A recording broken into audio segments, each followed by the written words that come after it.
Testing. Oh, there it is. Good afternoon, everybody. Having a good time?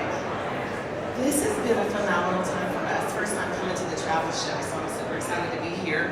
I think we're ready to get started. Yes, we're good to go. Awesome. So my name is Caramel McCoy.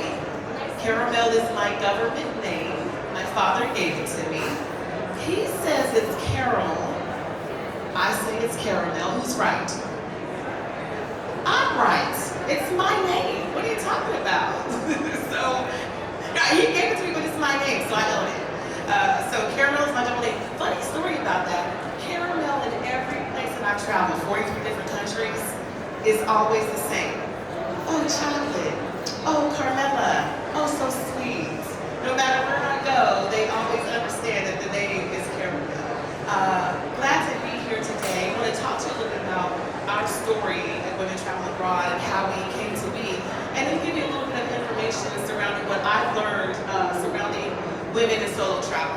Because I don't know if you all know, it is a growing, booming industry, and some of the folks that are even here, not just me, but others that are really geared towards the women solo traveler, because we're trying to get out there. We're not trying to wait on anybody, right? All of us. Okay. So a little bit about our story.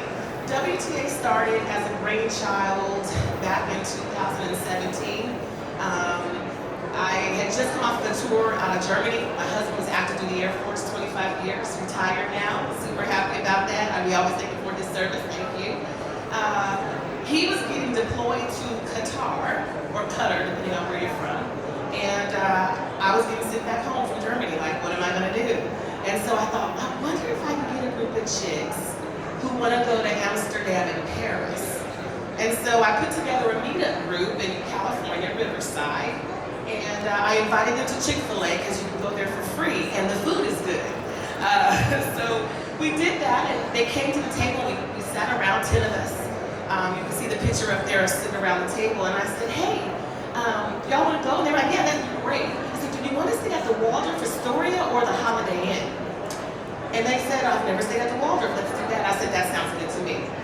And so I booked that first trip. It was the only one I booked because I thought, what if I get over here with these group of chicks and I don't like to go on group tours? Like, I had never been on one. I was like, I don't know if this is gonna be a good thing. So I booked that one, I planned it, and lo and behold, I loved it. I was like, these chicks are awesome. It's nothing like everyone says that women can't get along, they don't do anything really well together. It actually worked out to be really, really good. So I did it again. And now we're on our 53rd trip, over 420 odd women to various places around the world, and I'm super happy about it. So thank you for listening to that story and understanding where we came from. I can tell you over the years, I've learned quite a bit about solo travel and how women like to do it.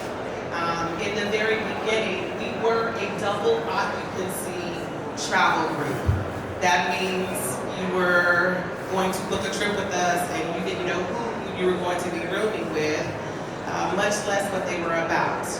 Now, we did have a few things that were important in our group, like the call, and I'll talk a little bit about that later on. But it was at the beginning when I was starting to understand and get a feel for what solo travel was really going to be, because I realized that solo travel is not just by yourself. Solo travel can be solo travel together, which is what we offer.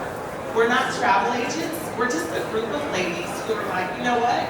I'm tired of waiting on the people. I'm tired of waiting on my family and my friends. I still want to go. I want to do it in ease, comfort, and style. And that's kind of how the inception of the group actually got started. So I can tell you a little bit about our WTA Traveler and who they are. There are a lot of bullet points up there, but this is something that we learned over time. We didn't know it, in the beginning. 2018, our first trip, we were like, trying to figure it out. We weren't staying in the city center. We were like way out, yonder. We were doing the trams, trying to figure it out on the fly. We were doing all of these things, trying to figure out what is it that we were actually going to do. Well, I realized as we started doing more and more trips and planning that the traveler that was our profile, they didn't want what I call Groupon trips. Nothing against Groupon, by the way. I love Groupon. I actually bought one here to go to the King's Sauna and Spa. Do y'all know it? I got a Groupon, girl, $100. I got it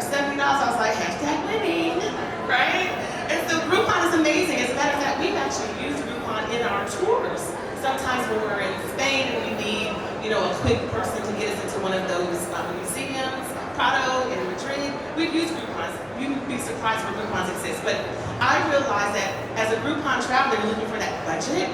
You're looking for a little bit no frills, no deals. And I found that over time, having got into like trip number 6, is where it's like, oh, they want a little bit more. Here's my example. So it was trip number 6. We were headed to Spain and to Sevilla. So it was a split trip. 3 nights there, 3 nights in Madrid.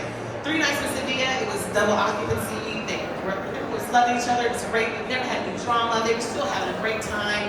And then I got a great deal at our hotel in Madrid.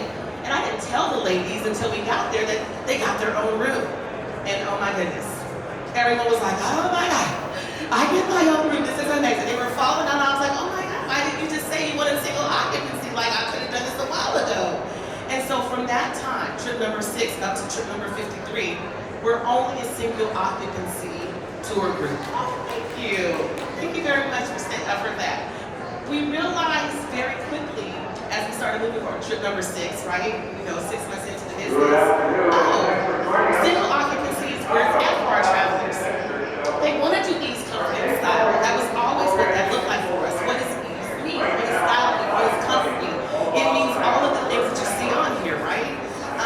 I think one of the biggest deals that make us set apart from any other group that you'll be a part of is that we travel in groups of 6 to 8. There are some groups, small travel groups out there, and they're amazing in their own right. But our 6 to 8 matter to us, even in single occupancy, right? Because we've got people who all over the world are like, how are you making money? You can't be making money at the price that you're charging. How are you able to do this when you're not doing double occupancy? Well, those are the kind of things that I'm going to talk a little bit about today, and why the industry needs to really move towards where we're going as the consumer, meaning offering single occupancy without the single supplement, meaning making sure that you know that we're going to be on our own and we need to find guides and different tour groups that will accommodate us as a traveler and understanding the needs of our travelers and women in general from wherever they are, right? So, talk to you a little bit about WTA because I think it matters that you understand how it's able to put together all of the statistics that we have and all of the information that really is anecdotal. It comes from having 12,000 members, over 28 groups nationwide, and women telling us exactly what they wanted and how we put it together.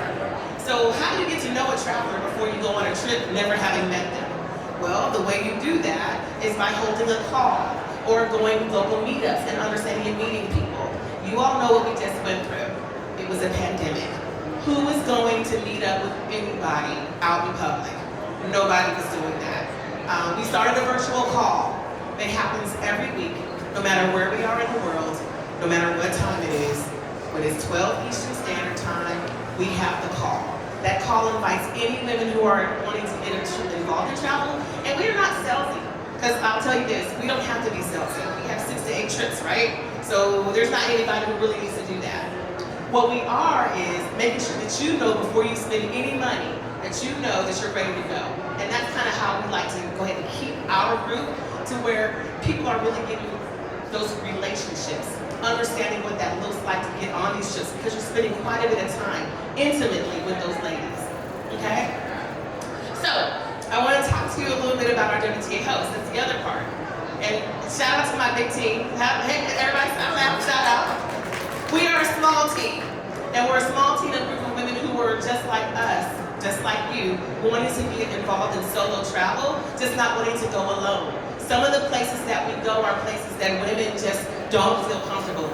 Egypt is one of those places. Morocco is one of those places. The media will have us believing that those places are not places for women to go, when in all actuality, if you do a proper planning, make sure you get someone local on the ground, you're going to be able to go there and have a fantastic time and not feel 1 ounce of unsafety, right? Not 1 ounce. Now, we have a responsibility in that as well, let's be honest. I'll never forget, we were in Morocco, in the Medina. Has anybody been to Morocco? Familiar with Marrakesh, being in the Medina? So it's 7 o'clock at night. I'm with our group of ladies. I see 2 little blonde-haired, blue-eyed girls. They've got the little spaghetti straps and the little short shorts. You know what I'm talking about? You can see the pocket underneath. And I was like, they're looking at their little map, and they're looking all scared, and then the guys are kind of lusting after them, like, you know, the young boys are like, hey, hey, hey. And so I looked at those young ladies, and I said, oh my goodness. So I went and said, are you lost? Yes. If I get you to Jamal al-Fana Square, will you be able to find your way back to your hotel? Yes. Come with us. So we corralled them, our group of ladies, and we got them back to Jamal al-Fana. And once they got there, they're like, there's our hotel right there, thank you so much. We've got to be aware of the countries that we're traveling in. There's no way those young ladies should have been anywhere without knowing where they're supposed to be. And they also need to pay attention to the dress that they need to wear and all of the things that are involved in going to these foreign countries where it's not like it is in America. Probably wouldn't have to do that same thing if they were in Dubai. Anybody been to Dubai? Dubai, people have a thought of the Muslim countries and how that is. They're pretty Western there, if you've been. They believe in the Americans, Europeans, people who come over there, very Western style. Now, you're not going to go in the mosque that way, but just in regular everyday dress, it would be fine. So you've got to consider where you're at when you're thinking about going to all of these places as a solo traveler. Our host and hostess systems matter because they are boots on the ground, knowing where they're at with their group. They have been to the place that they're going to take you, period, end of discussion. The reason why we believe in that is we don't believe in the blind leading the blind. That's what a solo traveler needs to consider when they're booking any trip with any group or going by themselves solo. The idea that you're somewhere foreign and you're not sure where you're supposed to go, information matters. One of our great hosts, Erin, is my solo travel girl guru. That girl, she was in Egypt 3 days before the group tour started. She was there 2 days after, and she's walking around like she is Egypt too, okay? But she's meticulous about the research that she does about the places that she's going. She just informed me she's going to Iraq. I wish I could take an insurance policy out on her. Just like, no, but she's going there, and I know she's gonna hire a local guy who knows where they're going and gonna be very reputable. There's no excuse for any traveler in this day and age to go anywhere without being equipped with all the information. Google is everywhere. If you're going somewhere and you're not sure, go to the forums, go to the message boards, talk to people who are travelers, get involved in where you're and the information and where you're going, so you can be equipped with making sure that if you make a wrong turn, you know where you need to go. Does that make sense to everybody? How many of you all are solo travelers who've been on a trip by yourselves? Wow, I'm super proud of you. Girl power, girl power. So, there's two groups, right? We've got group travelers, we've got solo travelers. The largest Google search right now is 55% of the Google searches for solo traveler come from women. That says something. That more than half of the people, 72% of the people who are doing these searches are American, and they're trying to get out of here. And I'll tell you that if you decide that you're not ready to go on a solo tour and you find a group that has solo travel together, once you've done it, you'll never go back to any other style of travel. The idea that the industry still has antiquated searches on their websites that don't accommodate a single occupancy room is ridiculous. Let me tell you a little bit how you can get by that, okay? So, for example, I know Booking.com or Hotels.com, excuse me. Hotels.com is one of the largest places to go look for hotels, right, in the world. Booking.com is first, but for hotels specifically, because Booking does quite a few others, for hotels specifically is Hotels.com. On their searches, I always tell people, go to the third parties. To me, those are third-party search engines, right? They're not the direct, go to the hotel, this is the Hilton, this is the Marriott, this is the boutique, whatever hotel name. What you should be doing is going to those websites, verifying what kind of room types that they actually have as a solo traveler. So when you verify the room type, look for the room type that has one occupant instead of having two occupants. Normally on those sites, they're gonna always default to two. As a solo traveler, you have to be diligent about making sure that they're giving you what you need and not what they're offering, and there's a difference, okay? So, if you go to a website that have a single occupancy, that typically means they have twin rooms in their accommodations. What does a twin room mean? Well, it's gonna be less room, but it's all you need as a solo traveler why would you want to book something that has double occupancy? That doesn't make any sense at all. But if it defaults there and you're not taking a look at that, you wouldn't even know that you're going to be paying almost maybe 20% more, maybe 25 to 30% more for that hotel room if you had just went ahead and asked the question of the hotel. So I tell everyone, do your search on the city. Let's say Sevilla. Going to Sevilla in Spain, you do your search on your hotels.com, you find they have a single occupancy, send an email to that hotel or call them. Caramel, I'm not calling somebody in Sevilla like, what? WhatsApp. Has anybody ever heard of WhatsApp? How many of y'all use WhatsApp? Hello. Our groups always use WhatsApp for our travelers while we're traveling. WhatsApp is a way for you to contact anyone in the world on the internet, not having any of those international long distance fees. It's amazing. I'm always talking to our vendors through our WhatsApp, and what you'll find is they'll send you a message right back and say, of course we have twin rooms. And you're like, it was 196 euros on hotels.com. Now it's gone down to 119 euros. Hashtag winning. Just saying, right? You've got to be aware of these things. Same thing I say about booking a hotel room and not making sure that, or including breakfast. Don't do it. Let me tell you about that breakfast. It's a racket. I'm sure if you're not staying at a hotel here, we are. And I looked at that whole breakfast, it was like, is it $27? $22. It's some boiled eggs and some oatmeal. I don't want that for $22, right?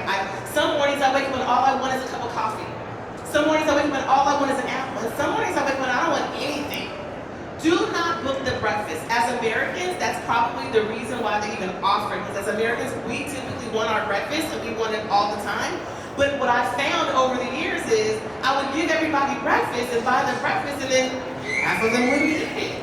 We're saving $100, maybe $150, depending on where you're at, in breakfast fees that you didn't have to do if you just booked it without the breakfast. And then decide when you get there if you actually want it. And maybe you won't spend the $22 or the 27 euros on the breakfast. Maybe you'll go out of the hotel and literally there's probably a little bakery right next door that will give you an egg, a piece of bread, and coffee for like 2 euros.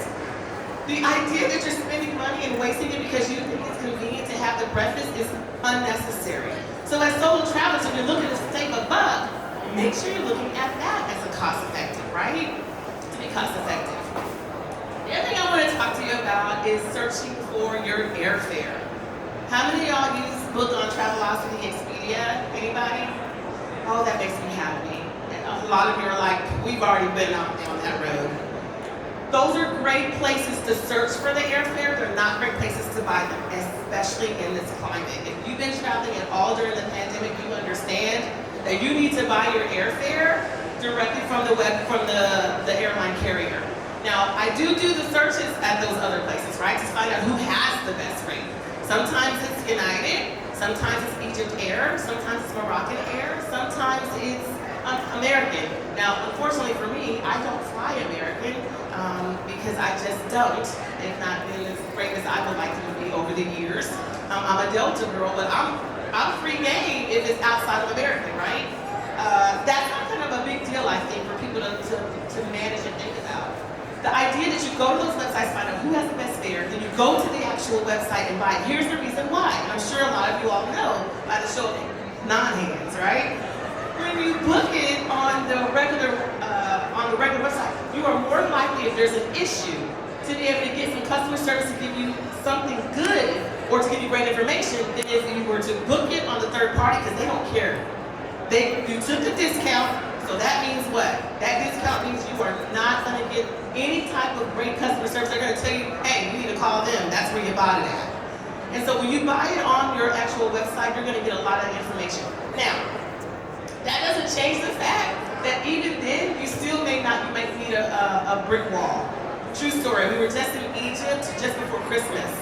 I think we started that trip on the 18th or something.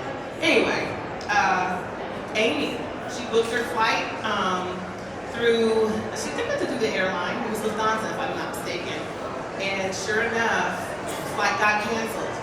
And they just gave her money back.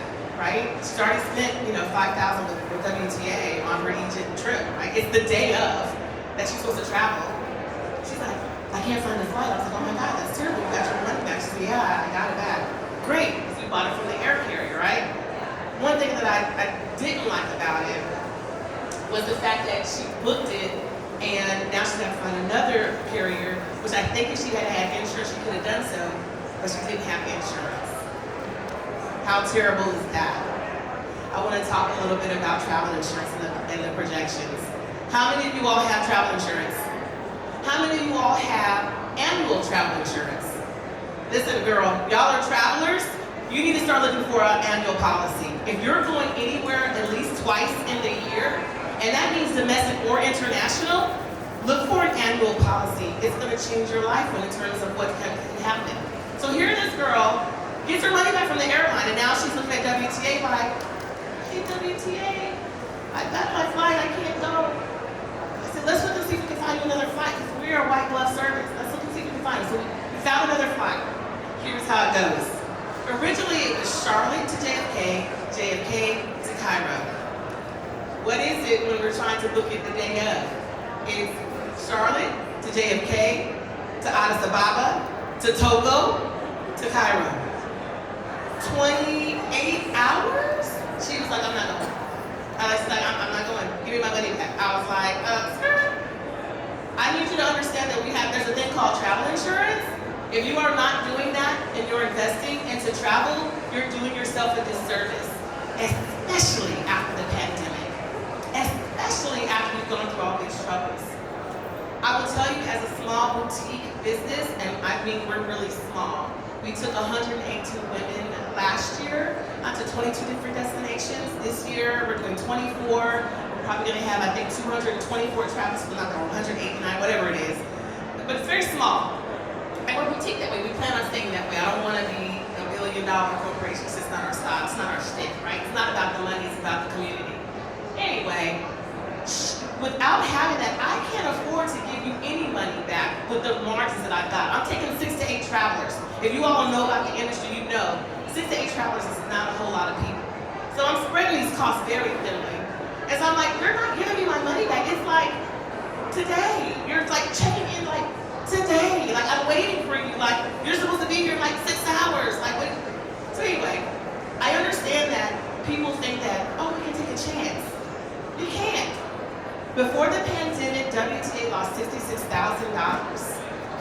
just because we couldn't get any of our money back. Italy wasn't answering the phone when we were supposed to be there in 30 days at the pandemic time. They were busy trying to get themselves together, and I don't blame them at all. But you also can't blame the company if you were supposed to have trip insurance and you know how much it costs and it's very inexpensive and you didn't protect your investment.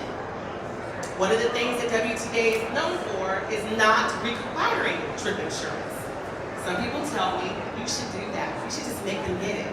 Well, let me give you the reason why I don't and why it's always up to the traveler. If I make you buy a trip insurance policy, and let's say, I don't know, you're prone to falling, but you bought a policy that didn't say that you can get emergency care. Now you're looking at me saying, you made me buy this insurance and it doesn't cover what happened to me. I don't know what you're prone to or what you have going on. So I tell all of our travelers, listen, if you got a sick mom back home and something may happen while you're gone and you want to be able to change your ticket, it's up to you to get that rider that says interruption if you can get back home. If you know that you don't, if you die, and that could happen, oh, it has happened to us, oh my God, knock on wood.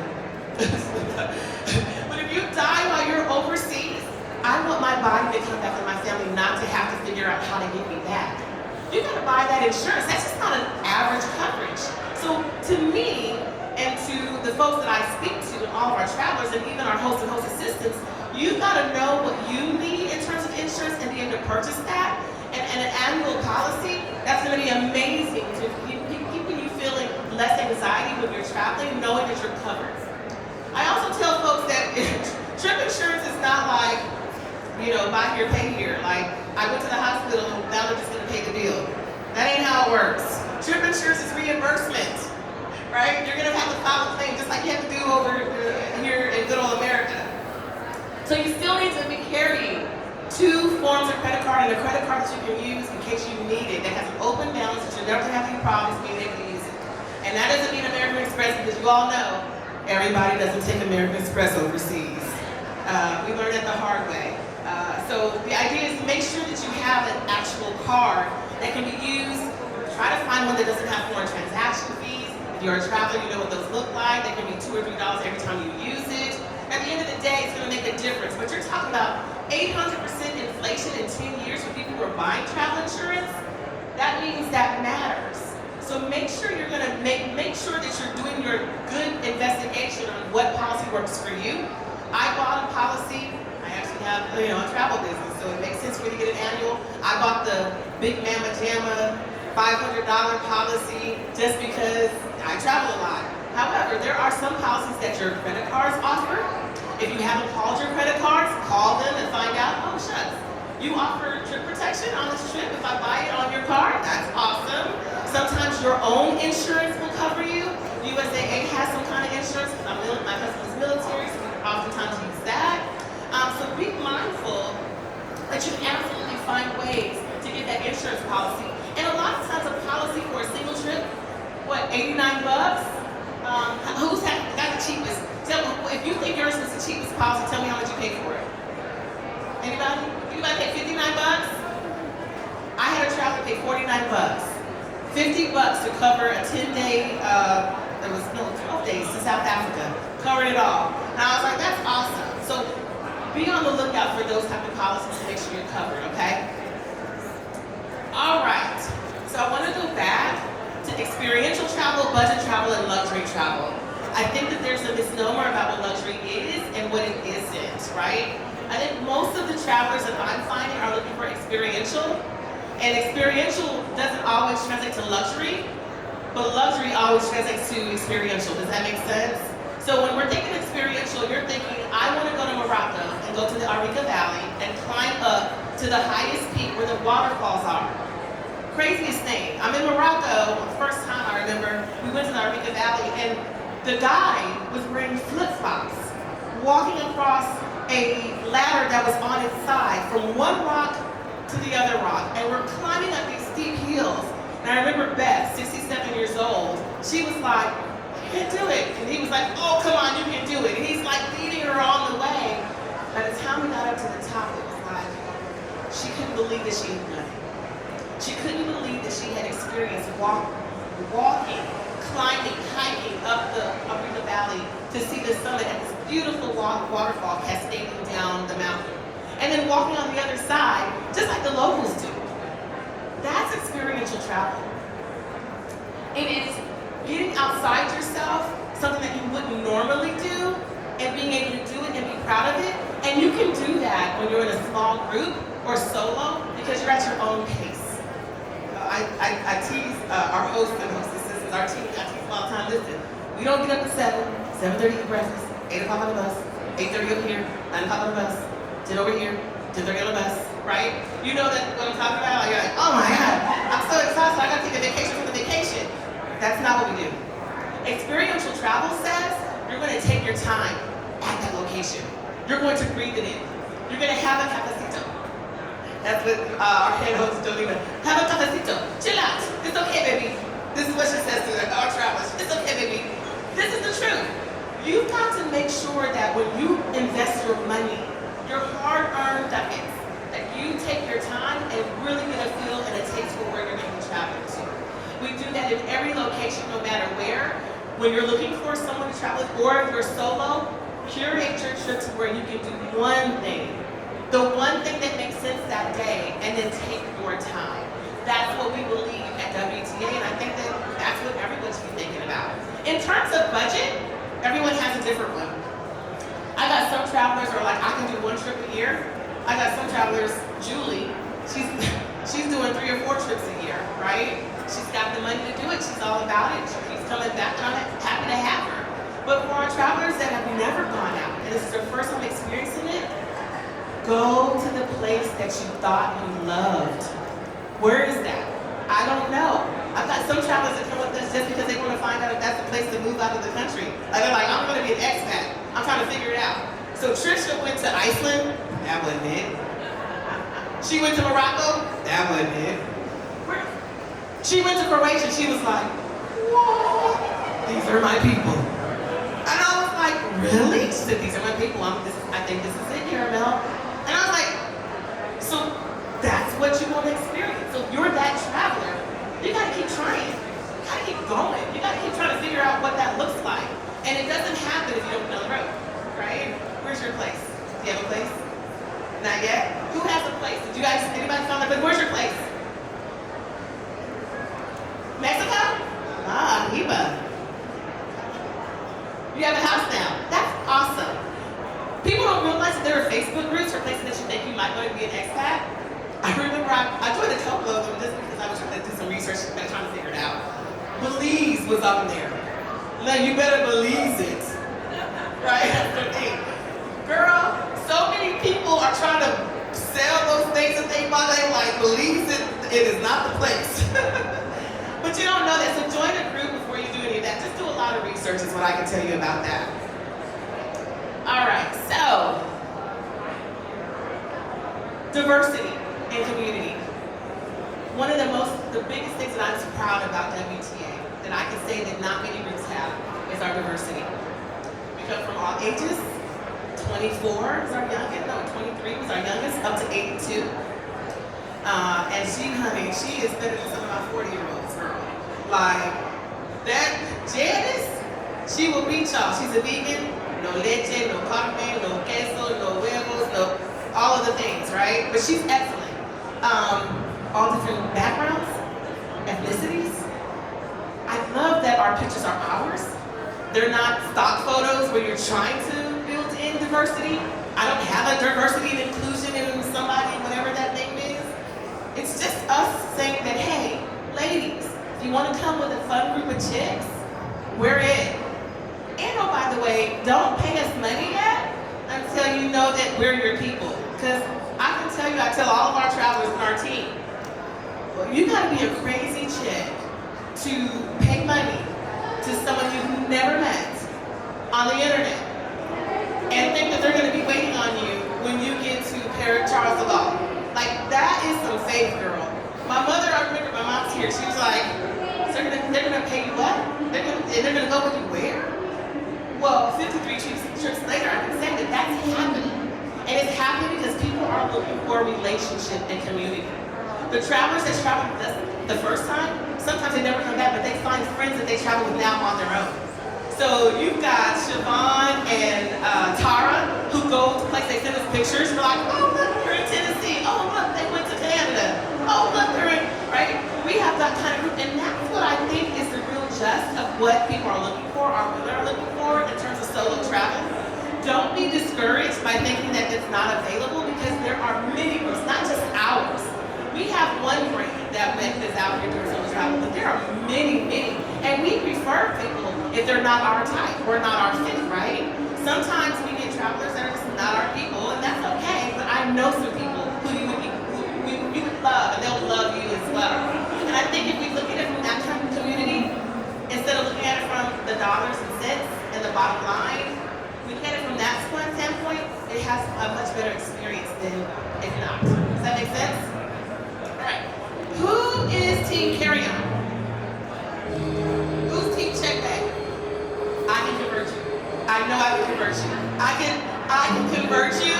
I have videos to prove. Like, half of my travelers are come Team Check Bag. They're like, girl, you got me. I can do it, man. It's amazing. If you are to this bag, 7 days in Iceland, and they're like, there's no way. There's no way I'm getting 7 days in Iceland to carry on. It's not gonna happen. I was like, you know how big my coat is? Do you know how big my boots are? I gotta have 4 boots. 4 boots, girl. 4, you need 4 boots, right? No, you don't need 4 boots. I will tell you, Team Carry On will change your life. You all know, did anybody convert? You were in check bag and all of a sudden and let me tell you, in this climate, you can't really afford to be Team Check Bag.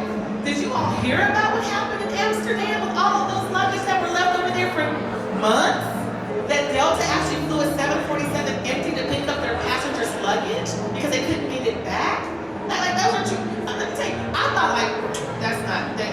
I went through Amsterdam, to, I don't know where we were going, somewhere. Morocco. I was like, oh my gosh, look at all those bags. They literally do have bags there. Team Carry On will change your life. life because team carrying on matters when you're not having to have that anxiety. One of the reasons why I became team carry on is I've lost 5 bags in my life. Now I will say, I travel quite a bit. But 5 times to lose a bag is stupid, right? Like I should have learned the 3rd time. What's that saying? First time you're a fool, 3rd time you're a fool, 3rd time you're just dumb. Like that was craziness. And so no, I was like, okay, I'm team carry on. In my house, everyone has a carry on. You get a carry on and you get a carry on and you like I'm not carrying selecting that boy's luggage, like you get your own luggage. I'm talking about my baby, my son, even when he was a baby. But I'll tell you, if you are team check bag, make sure you have what I call a backup plan, which is a little tiny bag like this one that has at least a pair of underwear, some kind of unmentionables. It has an outfit that you can fold up and put it in your carry-on. Because I'm going to tell you, the worst thing is to get to Germany. And you're sitting in Germany and you get off at Frankfurt and your bag is not there. And now you're like, my bag? Like I said, well, do you have your, right? Because I did the video and I showed you, we talked about it. No, girl, I didn't. Oh, that's sad for you. What do you want me to do? Do you want me to tell them to wash your clothes? I don't know what to do. Now, I am the owner of the business and I was here and I was the host and I was like, okay, girl, we'll take you to go shopping. But the point is, you don't want to have to go through all those changes. It ruins the beginning of the trip at the end of the day. You want to have the experience, so you don't want to be worried about whether or not your bag's going to come. So always have something that you can bring on your person, so you're not worried about the fact that, shucks, I don't have anything else to wear. And I'm going to tell you, on some of those trips, luckily for her, we were staying in Frankfurt overnight. Had we not stayed in Frankfurt, what if we went on to Munich or off to Michael Tauber, or went on to, a different city, Stuttgart? Your bag is back there, girl. I don't know what to tell you. So you buying clothes every step of the way. Like, I don't know what that looks like, but I can tell you that it's not fun. So become team carry on. There are fabulous ways to roll. Anybody know packing cubes? Packing cubes, raise your hand. Rolling, raise your hand. Oh, that's pretty even. I'm a roller. I roll everything, girl. And I do all kinds of things. And they were like, Alice, our host to Iceland. Look, I told her to do team carry-on. She's like, I did team carry-on. She got 2 carry-on bags. I was like, that's not what I said. It was not one bag. So she was like, she didn't even open the second bag. She's like, you're right. I'm converted. I was like, thank goodness, right? So anyway, I will tell you that those are the tips that I give you solo travelers to make sure that you guys have all of the information. That's how what I've learned over the last 5 years of traveling with the ladies that we travel with. We have an awesome time because our group is small and our group is inclusive and exclusive. And I tell you, if you pay attention to those tips, you'll have a much better trip wherever you're going. Last thing I want to leave you with is WTA is getting, what do you call it? We're getting tech savvy, right? If you go to our booth, we don't have any cards, we don't have any paper, we have swag. The reason why I don't have any of that is I'm trying to like leave a blueprint. I don't like to have business cards and all kinds of random papers. You can scan our QR code, you get on our list, you can scan my business card if you really want to talk to us.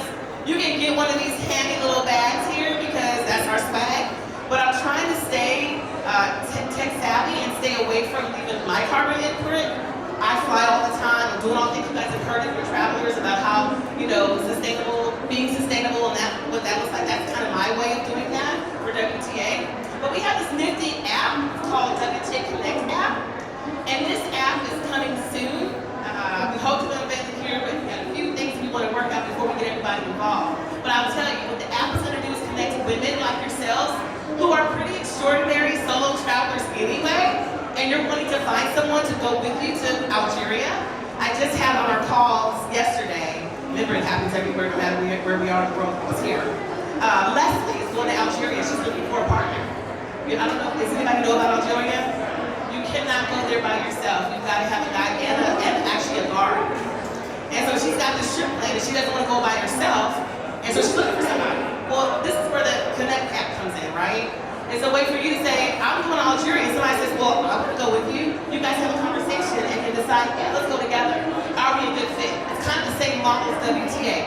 Are you a good fit for us? Are we a good fit for you? How does that work? I think it's going to be really interesting to see how people get involved and be being able to travel solo together, because that's the tribe that we're in, you all. And I'm so happy to be a part of that tribe and be still existing. 6 out of 10 businesses in travel didn't make it. We have been one of the 4 that did. I'm super blessed and happy and call myself one of those. And this is one of our things to make sure that we're catering to that audience. The audience like yourselves who are pretty savvy in your own right. You all can look, I'm sure, and plan every trip that's out there. You're kind of like, I don't want to do that. You do it for me. If you still are in that market that want to do that, that's what this app is going to be. I appreciate you all coming to hear me talk. Hope you got some good information. Thanks to my team for coming from all over the country. We're a virtual team. I'm happy to have Erin from Florida, Jolima from Norfolk, Myra from Dallas, Michelle from Tuscaloosa, Alex from Philadelphia, and Ashley over there from Wisconsin, Oconomowoc. I'm just happy to have everybody. Thank you, Ms. Ball, for coming in, Mom. I appreciate y'all. Thanks.